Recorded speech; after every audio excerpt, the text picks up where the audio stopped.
After a quiet and warm stretch and having bonus summer, now we have double weather headlines, a 1-2 punch. First, we start with the chill, then we have a nor'easter brewing over the weekend, and then after that, we may have a long-term period of cleanup along our coast because it could be quite damaging. Let's get right to it. First of all, a frosty night, a freeze warning off to the north and west. Some areas are going to be dropping into the 20s north and west. And then the nor'easter brewing, which we have major concern for our coastline. The brunt would be Sunday into parts of Monday. Already, we have coastal flood watches out for 2 to 3 feet of inundation. So you're talking about communities taking on water, certainly some damage to the shoreline as the beaches will get eaten away.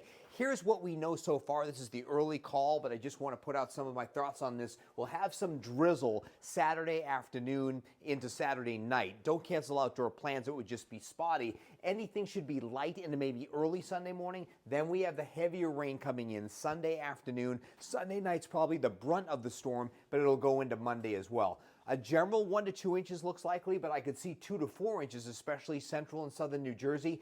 Damaging wind gusts past 50 miles an hour at the coast, even 60 miles an hour, especially Jersey Shore, parts of Long Island, and significant coastal flooding and beach erosion as we go through this. So this is not going to be a named storm, but it has some tropical characteristics. It actually, you could trace some of its moisture to Jerry out in the Atlantic. So figure what you're going to be experiencing, especially on the coastline Sunday night, is the impact of a tropical storm, something like that, something to that level. So we just want to make sure that you have a heightened awareness to that and that the brunt happens second half of the weekend into Monday. In the meantime, it's all about this chill into tomorrow morning. It'll actually be a very pleasant afternoon tomorrow in the low 60s. Saturday's your day to be outside, but don't think about a lot of sunshine. Clouds will be increasing that day, and don't be surprised if you get a little drizzle, but it's nothing heavy, so you can stay outside. And then once we get past Sunday morning, which you can still do some errands on Sunday morning. Rain should be light at that point. Everything's kind of ramping up, but I'd say travel, you want to taper down doing any travel once we get deeper into the day on Sunday, and especially Sunday night. Monday's going to be a nightmare of a morning commute. Thankfully, it's a holiday, but some of you, of course,